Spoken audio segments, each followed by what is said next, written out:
London, the Big Smoke, a major business centre, home of the Queen, however, a no-fly zone for drone pilots unless you've been granted special permission by the Civil Aviation Authority. Is legislation strangling drone usage or making it safer?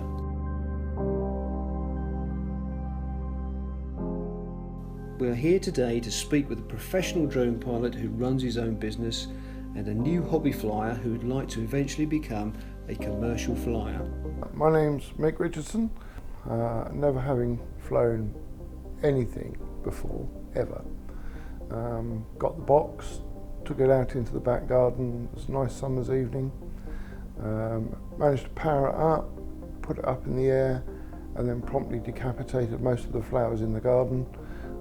I shredded the washing machine, no I didn't, I shredded the washing line cover and decided I need to put this thing back down on the ground, so landed it somehow.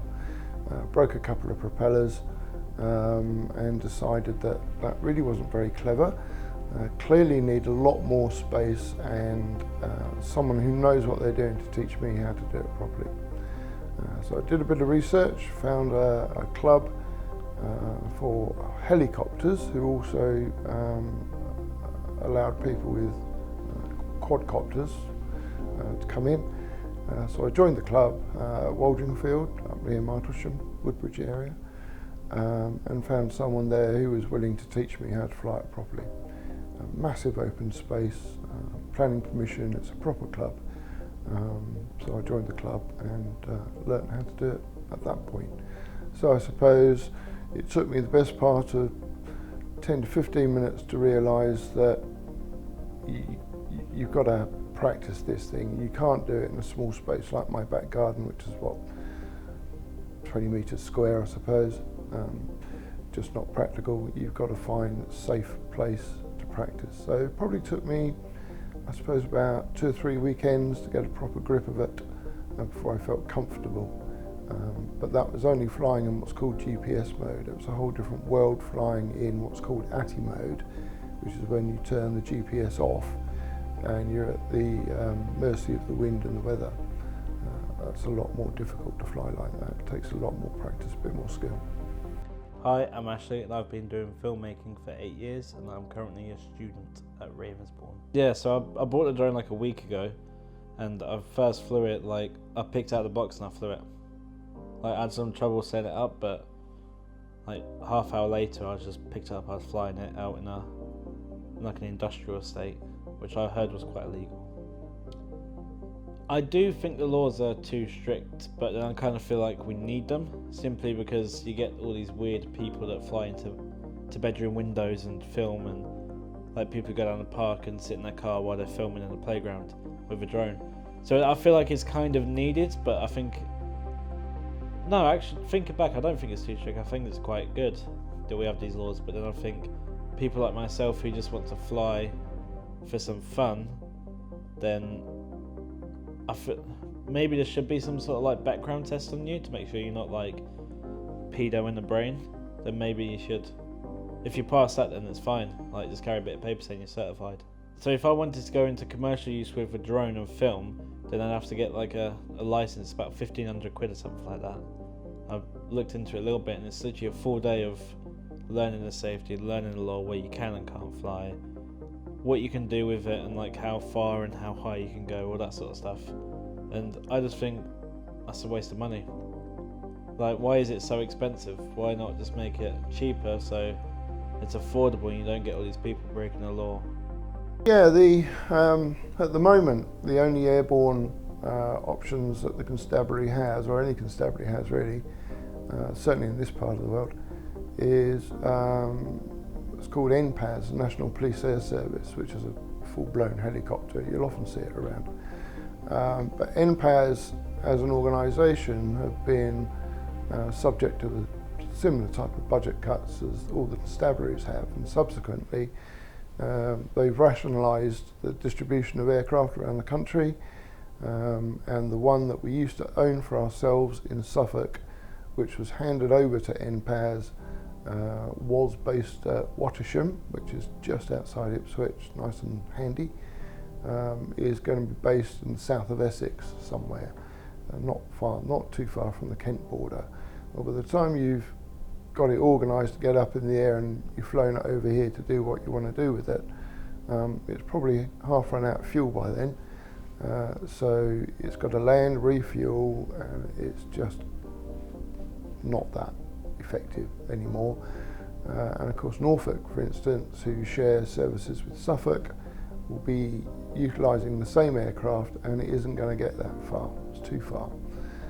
So they won't have much of a service from NPAS, and we've all got to pay in for it. So I went to the constabulary and said, well, look, I've got a bunch of mates around Suffolk who do the same as me, who are fully qualified. We'd be quite happy to go on to a call-out list, a 0 hours contract type thing, and if you called me and you wanted me, I'd happily turn out. But if I couldn't, I'd ring round and we'd try and get someone out to you. Be much closer than the aircraft lifting off from the south of Essex. And if at the end of the day we just couldn't get anyone out to you, well, you've still got NPAS to fall back on. Yeah, that went down like a lead balloon.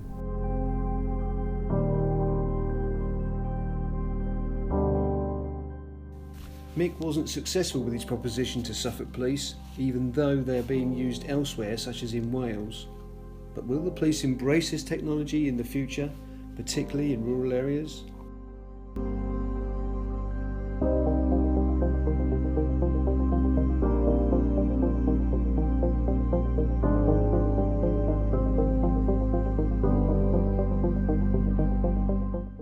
So to buy a drone, it's super easy. All you have to do is just pop an Amazon. You don't have to get any license.